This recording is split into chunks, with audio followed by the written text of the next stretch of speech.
Hi, and welcome to this edition of MyMetroTV.com. I'm Frederick Knight. Thank you for joining us today. Got a great show on tap for you. Coming up, we'll take a look at the South Carolina Democratic Party as it proceeds with this upcoming election season. Also coming up, our Kayla Harmon has a look at a historic Columbia business calling it quits. We've got that Tijuana, that Power of Praise TV.com inspirational video, and more. First up, our Michael Bailey sits down with Carol Fowler of the South Carolina Democratic Party to find out the condition of the party.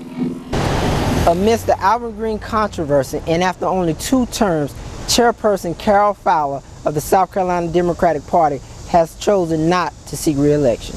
Chairwoman Fowler, can you explain to our viewers what your role as the chairperson of the South Carolina Democratic Party entails, and how long have you been the chair?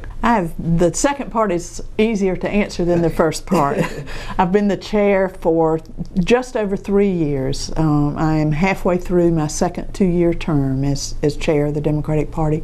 And what my role entails might be anything from taking out the trash to raising the money to being invited to talk with President Obama. I just am involved in so many different things, but the primary function of the Democratic Party is to win elections, and my job is to guide this party as it works toward winning elections in November. Tell us about some of the other candidates running on the Democratic ticket in November. We have some wonderful candidates running statewide this year. Of course, our candidate for governor is Vincent Shaheen, and I am more impressed every day with Vincent's abilities as a candidate, but also with the kind of leadership he is able to show and the kind of governor he is going to be. It is my very strong belief that Vincent is going to win this governor's race and do great things for South Carolina. You know, we have had a Republican governor in this state, except for a short 4 years when Jim Hodges was governor. We have had a Republican governor for a generation, for 20 of the last 24 years. And South Carolina is not in good shape. Our state is in a mess, as a matter of fact, economically, and in some other ways, in how we take care of our people. We're just in bad shape, and we're not going to head in a new direction without a new kind of leadership. You recently decided not to seek re-election. Did the circumstances surrounding Alvin Green play any part in your decision? No, and actually that was not a recent decision.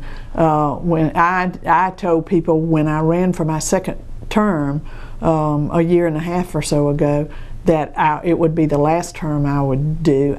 It's my belief that 2 terms is enough. The job takes a good bit of energy, and it takes some creativity and new ideas, all of which after a while sort of wane in anybody, and you need to bring in a new face and some new ideas. So that it didn't have anything to do with Alvin Green. Mm-hmm.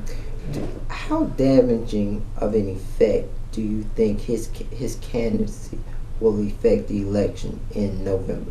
By election day, I don't think his candidacy is going to have any effect. I mean, he's going to get votes in November.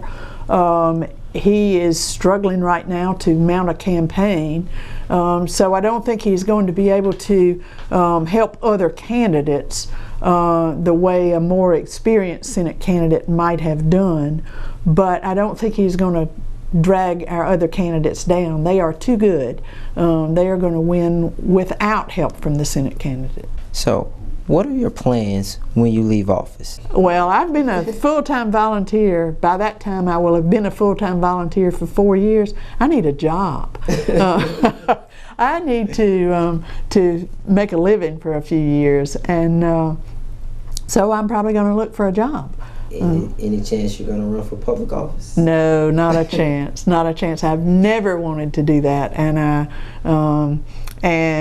having done this job for a while, I see what a tough task it is to be elected to office for anybody in any place, but for a Democrat in South Carolina, it's hard work.